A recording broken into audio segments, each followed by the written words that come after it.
বাবার বাড়ির মানুষ শুধু খেতে আসে না, যখন ছোট বোন অথবা বড় বোন বিপদে পড়ে কোনো হেল্প দরকার হয় তখনই কিন্তু হুট করে ফোন দেওয়া মাত্রই চলে আসে।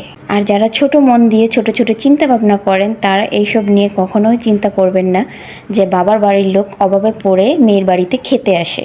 আসলে একটা মা যেমন করে তার ছেলেকে লালন পালন করে বড় করেছে কষ্ট করে, একটা মা কিন্তু তার মেয়েকেও সেইভাবেই 10 মাস পেটে রেখে তারপরে কিন্তু খুব কষ্ট করে বড় করেছে। তো ছেলের মা আর মেয়ের মার মধ্যে এতটা পার্থক্য কেন সেটা জানি না। আমাদের সমাজে কিছু কিছু মানুষ আছে যেটা এখনও বুঝতে চায় না, সেই আদিম যুগেই পড়ে আছে। তারাই এগুলো নিয়ে একটু বেশি চিন্তা ভাবনা করে।